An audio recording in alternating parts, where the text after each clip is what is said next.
क्या सच में द्रौपदी महारथी कर्ण से विवाह करना चाहती थी? क्या दानवीर कर्ण द्रौपदी से प्रेम किया करते थे? जब द्रौपदी को कर्ण से इतना प्रेम था, इसके बावजूद उन्होंने कर्ण से विवाह करने से क्यों इनकार किया? आइए जानते हैं कर्ण और द्रौपदी दोनों की अनसुनी प्रेम कहानी के बारे में। लेकिन उससे पहले यदि आप हमारे चैनल पर नए हैं तो चैनल को सब्सक्राइब अवश्य करें। दोस्तों, कहते हैं कुंती ने भगवान सूर्यदेव का आवाहन करके कर्ण को अविवाहित स्थिति में जन्म दिया था और उन्होंने लोकलाज के भय से कर्ण को गंगा में बहा दिया और गंगा के किनारे महारथी कर्ण हस्तिनापुर के सारथी अधिरथ को मिले। तभी अधिरथ और उनकी पत्नी राधा ने कर्ण को पाला, जिसके चलते कर्ण से राधे भी कहा जाता है। दोस्तों, कर्ण का जीवन सदैव अन्याय से भरा हुआ रहा। एक क्षत्रिय होते हुए भी लोगों ने उन्हें जीवन भर एक सूत पुत्र कहकर पुकारा। वहीं यदि द्रौपदी की बात करें तो द्रौपदी को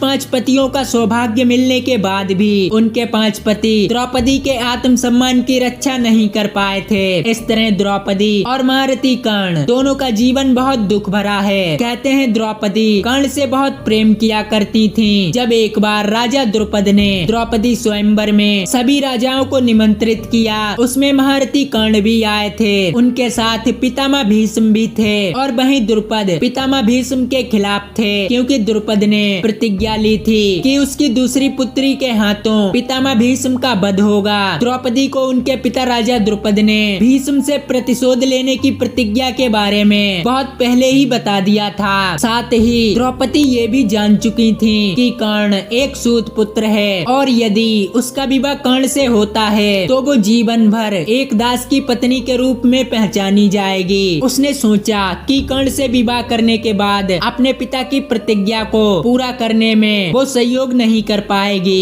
इस दुविधा में पड़कर द्रौपदी ने अपने दिल की बजाय अपने दिमाग की बात सुनते हुए कर्ण से विवाह करने का इरादा छोड़ दिया और उन्हें भरी सभा में एक सूत पुत्र कहकर अपमानित किया, जिसके कारण महारथी कर्ण सभा से चले गए। और वहीं जब द्रौपदी का चीरहरण हो रहा था तब उन्हें कर्ण से बहुत आशा थी कि महारथी कर्ण उनकी रक्षा करेंगे। लेकिन कर्ण ने अपनी पिछली बेइज्जती को याद करते हुए द्रौपदी को भरी सभा में बेश्या कहा था। इस तरह द्रौपदी और महारथी कर्ण दोनों की प्रेम कहानी कभी पूरी नहीं हो सकी, लेकिन वे दोनों एक दूसरे से आजीवन प्रेम करते रहे। तो दोस्तों, आज की ये खास जानकारी आपको कैसी लगी हमें कमेंट में जरूर बताएं और वीडियो पसंद आई हो तो चैनल को सब्सक्राइब करके बेल आइकन अवश्य दबाएं।